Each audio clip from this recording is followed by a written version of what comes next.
بسم الله الرحمن الرحيم الحمد لله رب العالمين والصلاة والسلام على رسول الله وعلى آله وأصحابه أجمعين أشهد أن لا إله إلا الله وأشهد أن محمدا عبده ورسوله أما بعد.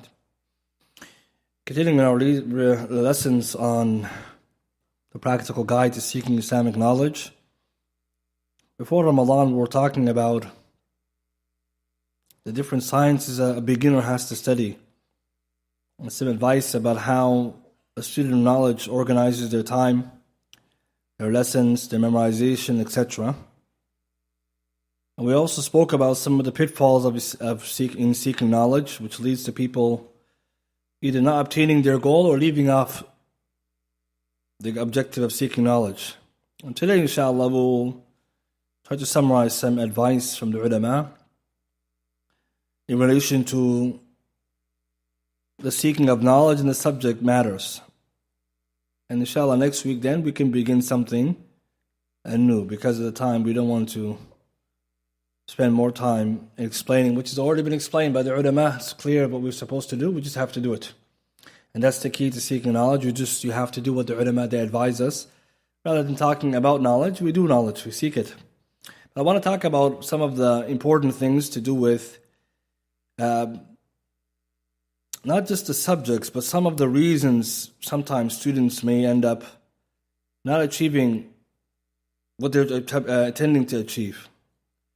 And one of those reasons is that some students of knowledge or people who attend the classes, they suffice themselves with the classes without doing anything at home. And what's meant by that is that after you come to a class, we spoke about what you do before the class and what you do after the class. And that's what really makes the student. The muraja'a, the review of the lesson, and the memorization, the principles and the matters, the masail they were studying, the adillah. And then also extending that knowledge by continuing to do some more research, looking into different books and material available to expand your knowledge. And you find then that a student who is grounded, who's stronger in his knowledge or her knowledge, is the one who, after they finish the class, they go home and they extend their study. Either they listen to some of the ulama, their tapes, or they will go back to the books. And this is key, mutala'at al-kutub. And so the ulama in general, they don't then say that someone should just suffice themselves with that. Rather, they have to come to the class. But after you finish the class and you learn, for example, an issue, or we're taking a particular topic, then when you go home, you want to expand your knowledge on this topic. There's some details the teacher didn't cover, or maybe something got confusing.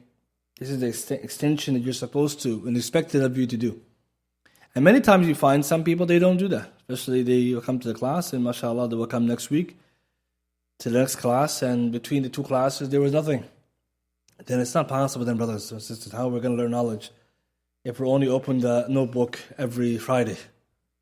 See, and some people it happens. So every week they open the kitab. Some people, the ulama mentioned, they keep their books in the car. Allah al-Musta'an, they got to that had. Only when they come out of the car, they take the kitab, they put it back in the car. And then later that person, someone will ask him al-mas'ala, and he's lost. Even though he heard it, he has no dabt, no accuracy. So Imam Shatibi, he mentions a nice statement in Kitab Muwafaqat, volume 1, page 148. Ibrahim Musa Shatibi, rahimahullah, he says, أن العلم كان في صدور الرجال فانتقل إلى بطون كتب. Knowledge in the past was in the chest of men, and then it was transferred to the books, يعني the depths of the books. وبقيت مفاتيحه في صدور الرجال. Then the knowledge was kept or transferred into the depths of the books, but the keys to this knowledge in the books is again in the chest of the men. And what is he saying there? He's not the only one who said this. The ulama, you study with them to do what? To open for you the ulum, the knowledge. But where is the depths of knowledge, brothers? It's not in the lesson. The lesson is supposed to be a guide and supposed to give you an overview or a summary. But it's just when it's in the books that you're going to find the depths, where scholars, they expand in great lengths the material that you study. So for example, in a class of aqeedah, the key teacher can't explain everything. Well, he'll make some ishara here and there, look over here, check that, check this. And when they tell you these references, you're supposed to go back and look if you're able. And that's the key. If you go and you expand and you read, for example, Shatibi said more, you benefit more. So you understand the lesson at the level that's far deeper than the person who just came to the class. And later, you can help explain it to others. And in fact, your interest in knowledge and the subject becomes deeper. So this is very important, brothers and sisters, that when we finish the classes, we try to do some extended review. Either checking other books or listen to other lectures to deeper understanding or to review the material. The key is reviewing. But also research helps a lot. And the beginning stage, you might not be able to research a lot because maybe your tools and knowledge are not limited. But at least you can listen to another lecture or repeat the lecture or review the notes. And this is important because we'll see in a second. The true knowledge then is not what you heard or where you attended. It's what you're proficient in, whether you're proficient in that knowledge or not. And this is a big deal because at the end of the day, the reason why we're benefiting from this knowledge, what we're trying to obtain, is we're trying to help ourselves, our community, our families. We're trying to guide them. So we need to have proficiency in knowledge. So encouragement to the brothers when you finish the class to do some review. And if you have the ability to read more on the topic and research. And this is where you'll find a lot of benefits in that. In fact, you'll find then the topic becomes easier to understand because when you review it or you take it from a different sheikh or a different book, you get more information, but sometimes even something that you heard in the class and you didn't understand well, you were able to correct it. And it's another point, which is that we need to ensure that when we're seeking this knowledge, brothers and sisters, that we try our best to be as accurate as possible and try to be as detailed as possible because it's not just about ourselves. We're trying to help our community. We're trying to do da'wah.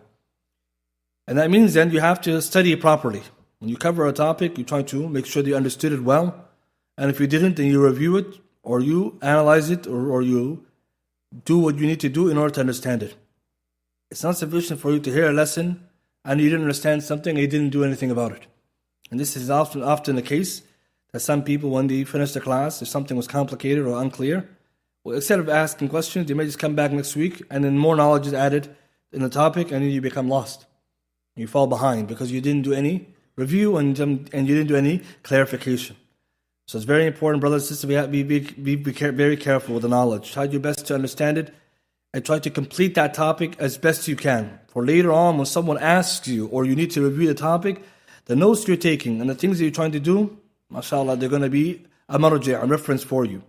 And this is what Imam Shafi'i, rahimahullah, they ascribed to him a statement that he says, whoever is seeking knowledge, let him be detailed in it. But out of fear that the detailed knowledge will be lost. And what he means by this is that when you study something, you don't suffice with the general topic. Tahqiq of the mas'ala. What's the qawl al-sahih rajih? That's what I need. I need the most correct, preponderant opinion on this topic, and I walk with that.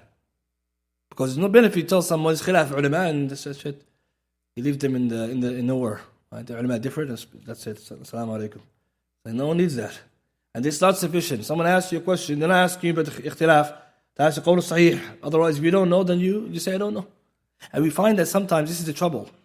That some topics we study, and at the end we can't come to a conclusion if this is correct or that. What do we do in that kind of situation?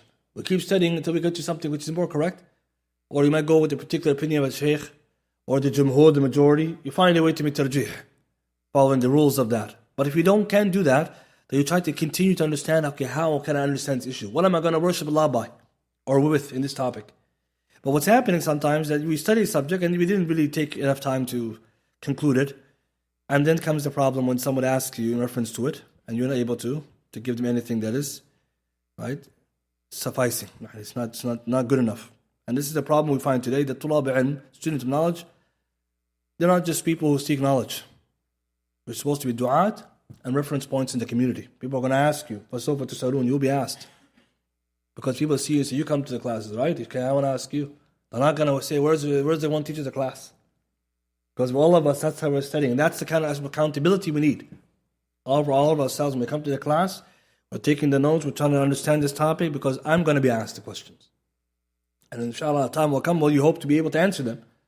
But the point is making sure you do tadqiq and tahqiq. So for example, we study fiqh, we get up with all these different viewpoints. What is our conclusion then? We take some opinion and we say this one's more correct. Again, according to our understanding, could be another Shaykh has a different opinion. It's okay. But in the beginning, you have something. Later, you may study the issue again, you change your opinion. No problem. But you have something you're working with. But what you don't want is that you study something and nothing is clear to you of the issue, and later on then, you're not able to give anybody anything. And you also find yourself demoralized because it's one after a second, after so many issues, I don't have any khulasa, there's no summary. Everything is an open work in progress. I'm working on that one, I'm working on this one. And then this is a big problem. And brothers, we have to understand in the day, if you want to quantify the knowledge, how are you going to quantify it? How many issues do you study, but also do you understand and you can say, I'm confident in explaining from the beginning to the end of it, or to give you a summary of it, what's most correct in it. And this is very important. So that's also an important responsibility as a student. So when you're studying, don't just write down the notes, and come to the conclusion and defend.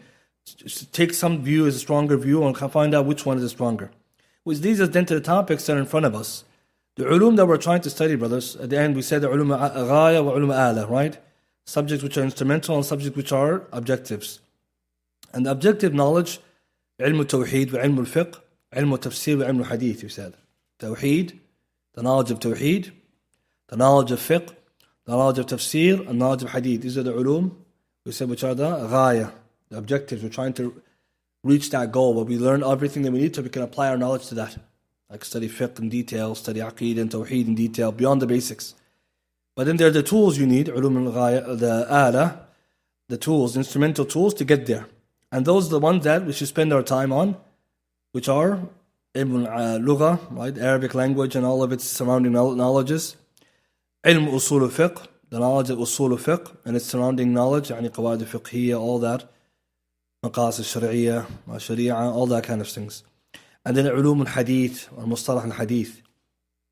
And you can also add ulum al-tafsir, or ulum al-Quran in general.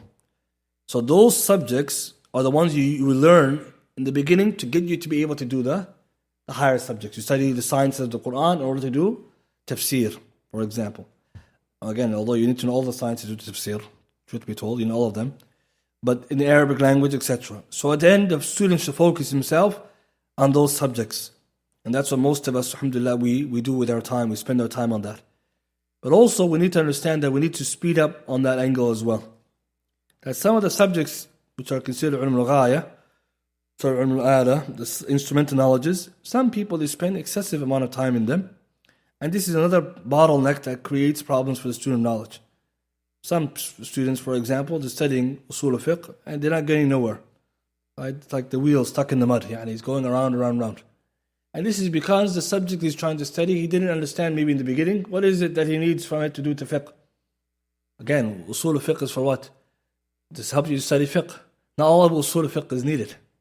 And it's something important. Some may even say much of it is not even for fiqh. Most of it's been polluted by ahl bid'ah. And with dalala in there. Kalam and mantiq and all kinds of things you don't necessarily need. And what happens then is that sometimes you notice that some people, out of fear of this subject, or sometimes reality, when look at it and say, I don't really understand how is this going to lead me to fiqh. People, they waste their time. And I'm going to talk about that later another time, how the ulama, they talk about what you need, what you don't need. And the same can be said about mustalah al-hadith. That mustalah al-hadith is a subject matter trying to get you to where? To understand hadith, to do takhrij wa tahqiq al-hadith. That's the job. You can tell me where the hadith found, all the sources, and you can tell me hadith sahih or da'if or not.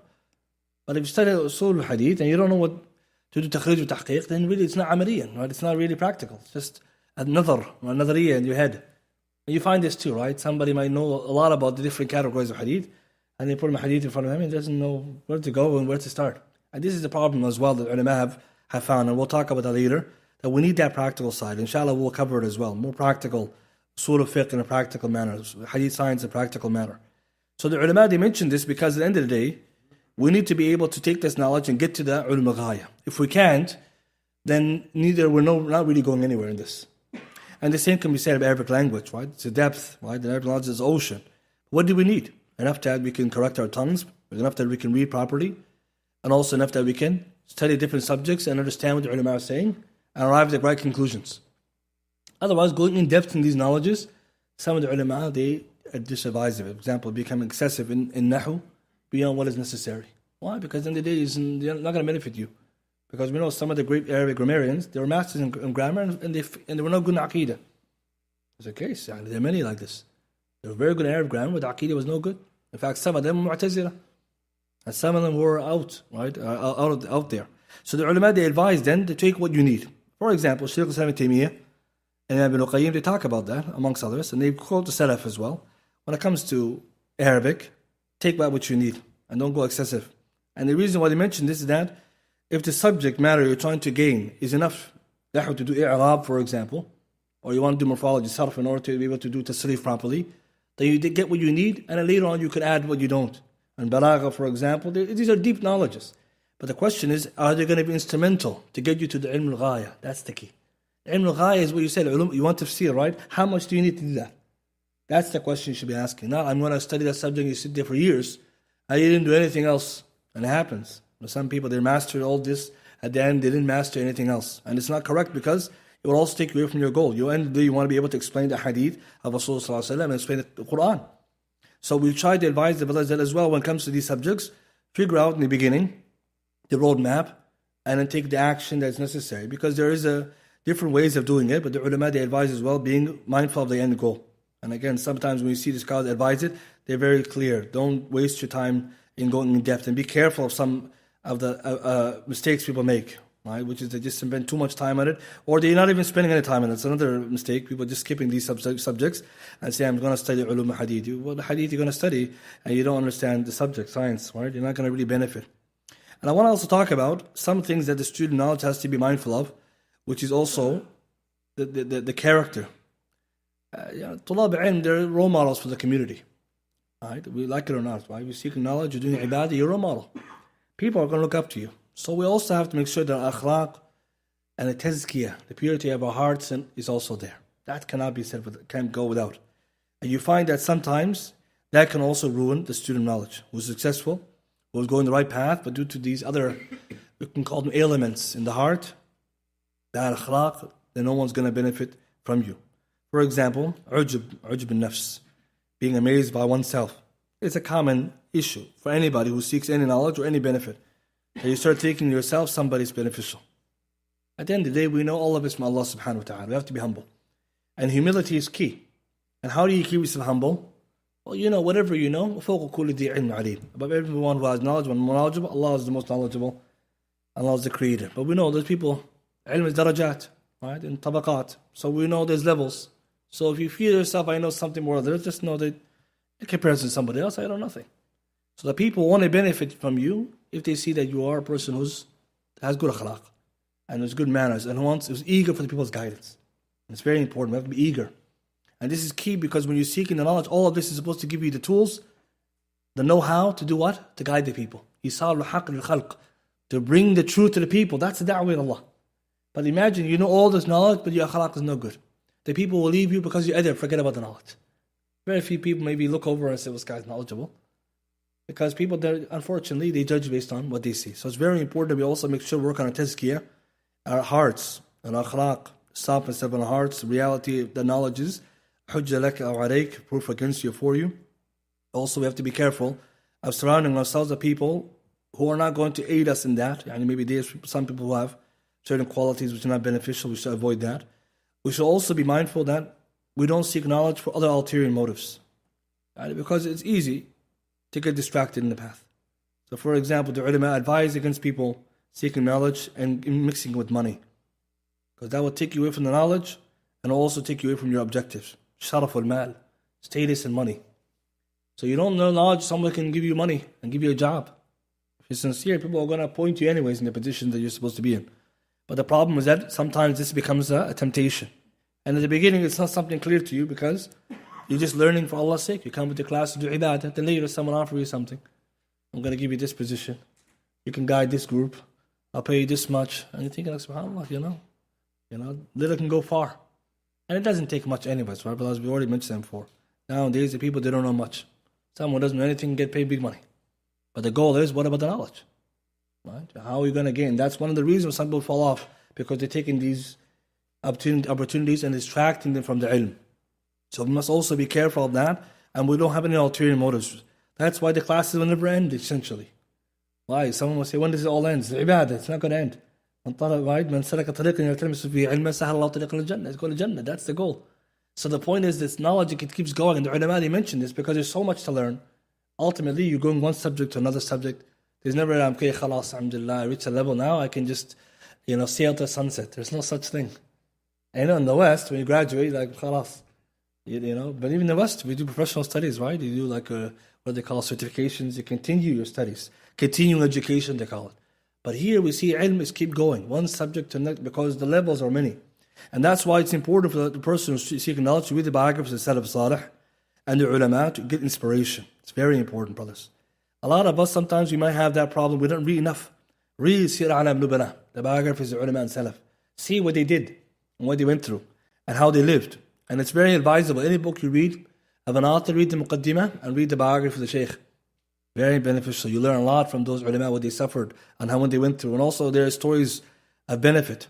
And they inspire you to continue to learn, not to give up. Some of us, our ambitions are not very high. We think lowly of ourselves. We've got to think better about ourselves, but also what we need, the community needs. And I want to finish, inshallah, by talking about some of the different books in different ulum, specifically ilm tawheed, because inshallah next week we want to do something on the tawheed and try to go in the direction of what we studied, because we already, mashallah, mentioned the roadmap generally. So we have to get forward, we have to go forward now and continue. But the goal, ultimately, ilm tawheed wa ilm aqidah, the objective behind it is that someone understands what they need to believe of Allah subhanahu wa ta'ala, in general and specific. So in tawheed, for example, there are many books, but the ulama, they usually mention Kitab al-Tawheed of Shaykh al-Islam, Muhammad Abdul Wahhab, rahimahullah, and that which surrounds it, the explanations of it, of the various ulama, whether it be Fath al-Majid, or Tafsir al-Aziz al-Hamid, or any other books like that. So many books that surround Kitab al-Tawheed, either adding to it, or summarizing it, or commenting on it, or between short and long. There's so many books. So we want to study Kitab al-Tawheed, and that will be like the marji' for that subject matter. Because everything else in the subject that we covered, that we talked about, essentially leads to that. So for example, Thalath al-Usul, wa Qawaid al-Arba'a, all these books, they lead you to where? They're supposed to lead you to Kitab al-Tawheed. Like Ash-Shubuhat is supposed to help you clarify the doubts that come after the Kitab al-Tawheed, for those who have doubts. So ultimately, our job then is to fix our attention on that book and understand it well. We covered it before, but we want to do it inshallah a different way, in order to make it based on the foundation, the usul, and the qawaid, because this is what many people would benefit from, studying the subject matter from its principles, and then looking at the issues at hand. Because without that, the masail in the book, it's maybe 70 different chapters in the book. If you look at all of them, you may see the different chapters of what tawheed looks like and what shirk is. But the problem becomes, how do you understand this? This is tawheed, this is shirk, this is minor shirk, this is major shirk. The problem becomes, okay, how do I glue these together? We need principles. In this chapter, this principle, in that chapter, this principle, in that chapter, that principle. So with these principles, then you can understand those examples and those which are not from that book, which outside examples, like i.e. modern examples. But without those principles, ultimately, Kitab al-Tawheed then becomes a list of chapters you memorize, you learn, and then you're not going to be able to go further. And that's a problem that sometimes we find as well. In any subject, we try to understand the principles, and we try to memorize them, and then we can apply it to the examples. So we're going to look at that, inshallah. But after that, there are more books, right? So the books of Tawheed, they don't stop, they keep going. And so the ulama advise after that, if someone finishes Kitab al-Tawheed, its explanation, etc., there are many books, the books of Shaykh al-Islam ibn Taymiyyah and Ibn Qayyim, because they go into Tawheed in real great depth. For example, ulama say if you finish that book, Kitab al-Tawheed, and what is in it, and the explanation around it, then you busy yourself with the more advanced books of Tawheed that deal with some of the more finer details, like Shaykh al-Islam ibn Taymiyyah. Right? For example, Qaadir fi Tawassul al-Basira, a book about tawassul in its details. Or he has, for example, Rad al-Bakri. Ibn Qayyim has Ighath al-Lahfan, Jawab al-Kafi, Dawa Dawa, Madarij al-Salikin. So many books where they have different angles of Tawheed, which are not just basics. For example, today we notice in the West, there's lots of problems with shahawat. That's a type of issue of Tawheed, right? It has to do with shirk, right? Because some people are worshipping their desires. So when you study Tawheed and you see, okay, Tawheed has different elements, and when you look at what's going on today, you can connect the dots. You say, okay, this is type of worship of the self and desires, a type of issue of shirk. So we've got to deal with that. So how are we going to deal with it? We're going to look at it from the issue of Tawheed and try to help people Because when we look at someone, for example, the non-Muslims who are addicted to haram, and they worship their desires, essentially. And it's a big deal. But if you connect it to Tawheed, you can see, you can cure everything from this knowledge. So it's not necessarily like Kitab Tawheed, but these are connected topics. Or the modern issues we see today, all these other issues we talked about, new religions, new ideologies. There are also other advanced books, but this is our goal. And obviously, brothers, we also need to make sure that we're also studying the other subjects, like what I talked before, fiqh, usul al-fiqh. So inshallah, later on we'll do something on usul al-fiqh. We'll make it more practical. Also, ulum al-hadith, right? We have to do something on that, inshallah ta'ala, more practical. And move into practical direction. Because the nadariyah, we already have a lot of it. And if you look on the website, there's a lot of material already available in different topics, right? Different teachers have covered. But the goal there is to take this knowledge and then give it to the student in a way that's more practical. Because ultimately, this is what we need. This is what most of us are looking for, and most of us are probably advising, right, or trying to search for. I also want to conclude by talking about when it comes to the subject of knowledge in general, brothers, there is a time frame. A person should be studying, right, a long time. But there's no end to knowledge, but there is a general idea that someone could be studying for a certain amount of time and gain good knowledge if they do the study properly. Which leads us to the point that someone will say, well, how long does it take for someone to get to a level where they're firm, they're strong in their knowledge? There's no fixed amount of time. But the ulama, some of them, we mentioned in one lesson, someone can say in 10 years, if they study properly, with the right books and the right methodology, and they're doing the things they're supposed to do, someone can even become alim. It's possible. And we see that from the ulama who are alive today, let alone those before. It's possible. But even if you say someone just to become strong student knowledge, 10 years is more than enough. But if someone has to do the things the right way and has to follow the curriculum away, there's no skipping, there's no jumping. You just do as you're supposed to. And I think that's the key that we should put our mind in. We're going to use time to our advantage. So what we can do, maybe back home or in a madrasa or a jami'ah, university studies, or in a markaz where you could just focus hours upon hours of knowledge. What you can do in a short time, you do over a long time. So you take a subject and you just divide it across a longer period. So ulama, for example, some books are taught very quickly. Okay, we don't have maybe that advantage of time. You work, you study. Okay, so give yourself more time. It's not going to take this book's not going to take you a year. You know, for example, Kitab al-Fi al-Malik, someone studies every day properly, it could take them a whole year.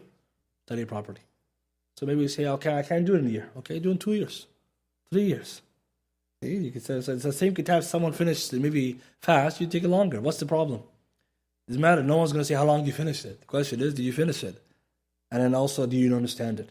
But what happens sometimes, we notice, especially in COVID, 2 years passed and no one knows what happened. Right? Some people, they finished the Quran, and some people, they woke up. Right? Because COVID, it surprised some people. But you notice that 2 years. And like we said in our lessons, you can finish the Quran in 1 year. Someone does every day his 1-2 pages.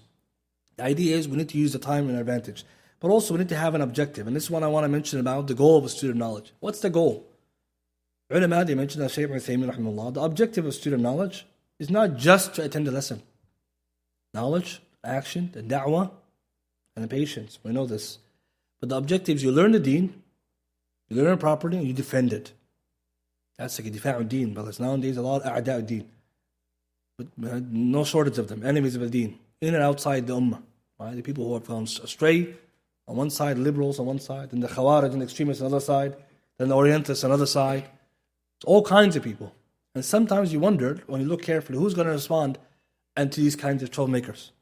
Again, we're not talking about back home in the Arab or English or Urdu or other speaking languages. We're talking about here in English.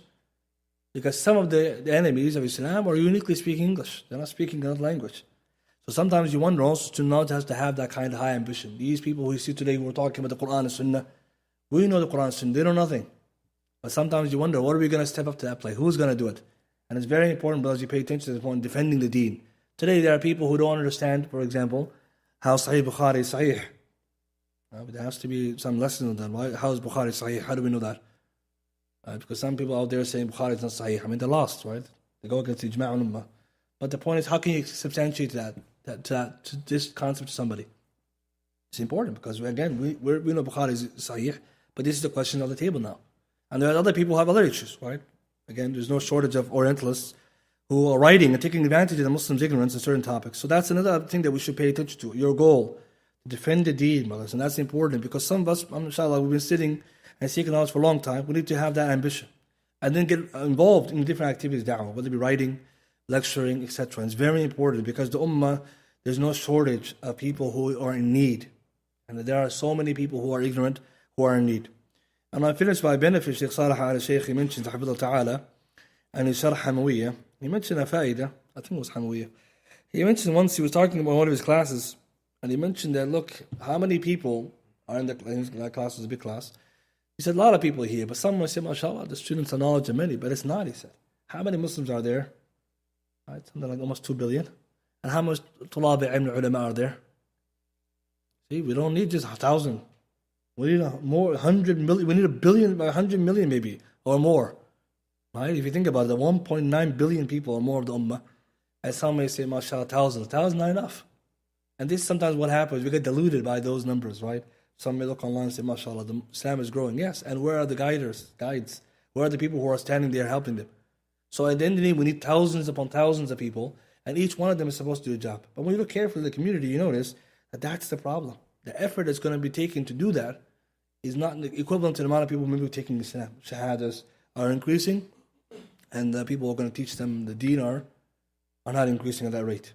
And we know about 2050 or 2060, they're saying how many Muslims? Muslim majority of Europe is Muslim.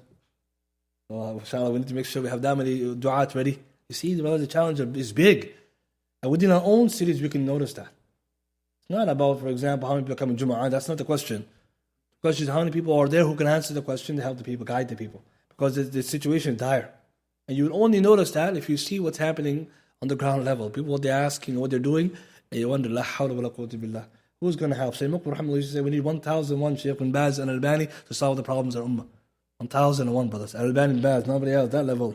And we don't have that, right? And this is one of the things that we try our best to have that aspiration, that you guys, all of us, inshallah, are trying to fit in to do a little bit of effort in the ummah. So inshallah, with all that being said, we take all these ideas together and we put them together, inshallah ta'ala, all these notes, and we try our best then to move forward. Next week, inshallah ta'ala, what we're going to do, we're going to start on the Tawheed, Kitab al-Tawheed, and we're going to study it, inshallah, in a way that's a little bit different, try to get to the bottom of the principles and the qawa'id, inshallah ta'ala.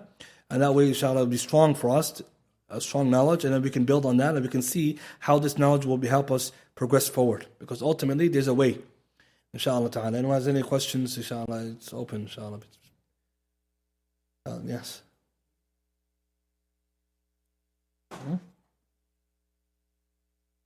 Can you teach yourself? You can, but it's very difficult. And because the ulama say, if you have the right book, the Muqbil Rahimahullah mentions, if you have the right book, and you have some basic knowledge, you can. But is that the advisable way? No. Because it's going to take longer, and most of us are not that dedicated.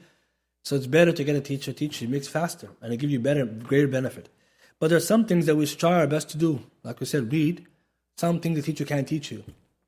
In fact, sometimes some books you can't cover maybe within the class. You got to read it maybe on your own. Later on, maybe if there's a class where someone can help you better understand it. So sometimes we got to get ahead, not behind. And so, but you're right. But the idea is like it's better to go and come. Alhamdulillah, here most of the classes are being done. But it's advisable the person try their best to come to the classes and attend, like I said, properly, so that they can speed up the process. Because that's what we said. When the goal in front of us is big, we need to try to go faster.